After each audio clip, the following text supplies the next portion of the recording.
Hello students, welcome to standard 10th subject mathematics, chapter 5, arithmetic progression. This is lecture number 3. In last lecture we have seen the formula of nth term of an AP and related to some examples we have done. Till example number 6 we have done. And now the more examples we have, that is example number 7 we have here. How many 2-digit numbers are divisible by 3? So in solution, the list of 2-digit numbers divisible by 3 is, 2-digit numbers starting from 10 and ending on 99. And in that, we have to see that which numbers are divisible by 3. So that numbers divisible by 3 and 2-digit numbers are 12, 15, 18 and so on up to 99 will be.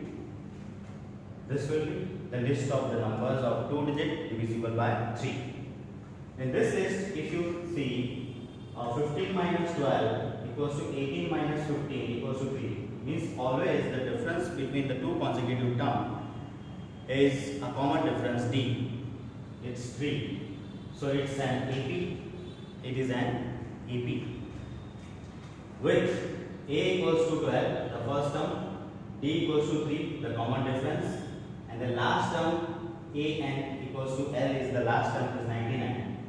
We want n. How many of these terms are there? How many terms are there? That we want. So n we want. So as we have the formula, n term formula, an equals to a plus n minus 1 into d. Put all the values here. An equals to 99, a equals to 12, n we want. So that is as it is, minus 1 into d is 3. So this is 12 as it is. 3 multiplying n minus 1, 3n, plus minus minus 3 ones are 3. Then 12 and 3, 12 minus 3 will be 9 and plus 3n as it is. Now 3n as it is plus 9 you take on left. So it is 99 minus 9 equal to 3n. 99 minus 9 is 90 and this 3 will be down to 90. So 90 upon 3 is 30. So n equals to 30 shows that 32 digits number will be divisible by 3. So here we have, so there are 32 digit numbers divisible by 3. Very simply we can understand the list of numbers we have noted and it is following AP. So now we can find n. Example 8. Next, find the 11th term from the last term of the AP. 10, 7, 4 minus 62. The question you understand well. This is the AP given. We have to find the 11th term, not of this. We have to find the 11th term from the last term. From the last term means from last we have to count 11. From the nth term, last term we have to count the 11th and that 11th term we want. So in solution we know that 11th term from the last term of AP is always equals to 11th term of the reverse order AP. If you reverse this AP, given AP, reverse, the last term becomes first term, second last will be second, and first term becomes the last term. This way, if you reverse the whole AP and find 11th term, it will be the 11th term from the last, and that we need here. So the same we have done here. Reverse order AP of the given AP is, we have reversed the AP. The last term in which becomes the first term minus 62. Dash. This 10, 7, 4. First 3 terms becomes the last 3 terms. Reversed 4, 7, 10. 4, 7, 10. This way. In this reverse AP, what is A? Minus 62. What is D? Common difference between any two consecutive terms.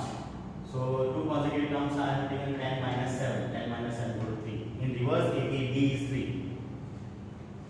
As an equals to a plus n minus 1 to d, its 11th term equals to, denoted by a11, and that we want a11 of reverse AP will give the answer. So a11 equals to, in this place the value, a equals to minus 62 plus n is 11 minus 1, d is 3, minus 62 as it is, 11 minus 1 is 10 into 3, minus 62, 10 into 3 is 30, minus 62 plus 30 is minus 32. So this minus 32 is the 11th term of reverse AP will become the 11th term from the last term of the given AP. So this is minus 32. So you remember, if any term is asked from the last term of the given AP, to solve it very easily, we have to reverse the given AP and then find that number term, then you will get your answer. Example 9. A sum of rupees 1000 is invested at 8% simple interest per year. Calculate the interest at the end of each year. Do these interests form an AP? Check that. And if so, if they form AP, find the interest at the end of 30 years. So in solution, as we know the simple interest formula in earlier class, I equals to PRT upon 100, where P is principal, the amount is invested, R is rate of interest, T is the time interval of 1 year, upon 100 is constant. So the interest at the end of first year will be P equals to 1000 if we have invested, A is the interest rate, and for first year number of time is 1 year, so 1 upon 100 as it is, 2 zeros cancel, 8 into 10 will be 80 rupees, will be the interest of first year. Similar way, interest at the end of 2 years will be P as it is 1000, 8 as it is the rate, and 2 years will be at the end of 2 years the number of time will be 2 number of years. So it is 2 upon 100 as it is, 2 0 cancel, 8 to the 16 into 10, 160. Similar way, the interest at the end of third year will be 1000 into 8 into 3 years here upon 100, 2 0 cancel, 8 is 24 into 10, 240. So these interests you can see 80, 160, 240, right? These interests form an AP. They are forming AP. Why? As the difference between the consecutive term is 80 only. See, 160 minus 80 is 80. 240 minus 80 is 80. So difference, common difference is here. Every time same. So this interests are forming AP.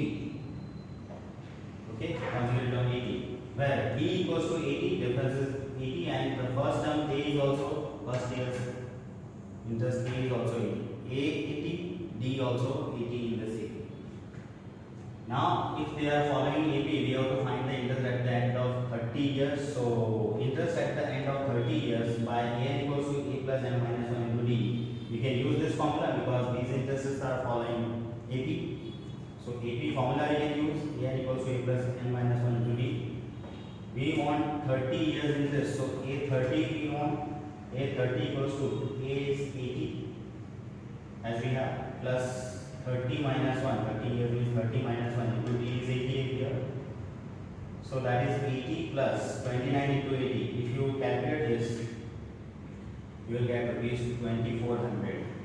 So this 2400 is the interest of at the end of 30 years in this case. So very simply we can see this also. The practical problem, it is one of the practical problem. Now example 10 is also practical problem. In a flower bed, there are 23 rose plants. There are 23 rose plants in the first row, 21 in the second row, 19 in the third row, and so on. This way it is arranged. In first row, how many rose plants? 23. In second row, 21. In third row, 19. This way they are arranged. And there are 5 rose plants in the last row. Last row, 5 rose plants. So how many rows are there in the flower bed that we want? So here in the solution, row wise we go. In first row 23, second row 21, third row 19, and last row 5 rose plants are there. So it's an AP, you can observe this. Why? Because always the difference between the two consecutive, 21 minus 23 is minus 2, 19 minus 20 is minus 2.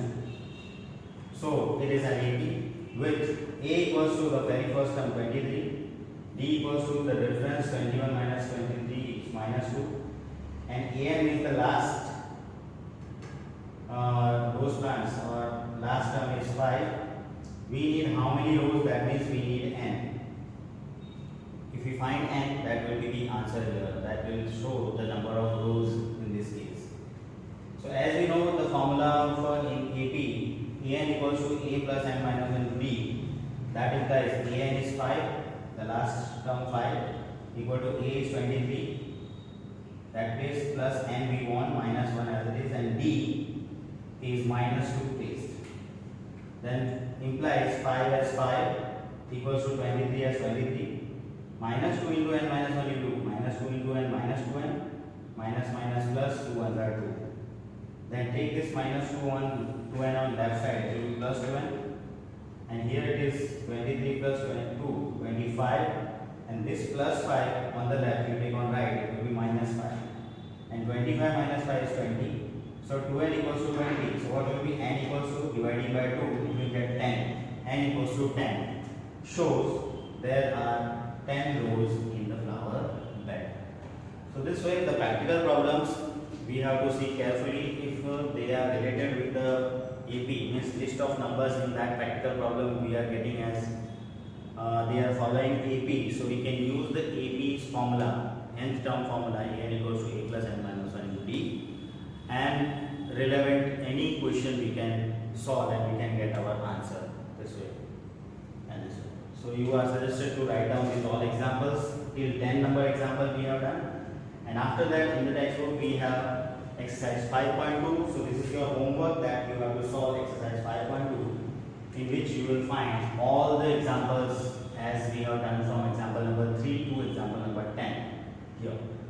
And you can relate with the example. If you do carefully these all examples, you will definitely, you can solve exercise 5.2 and complete this exercise 5.2.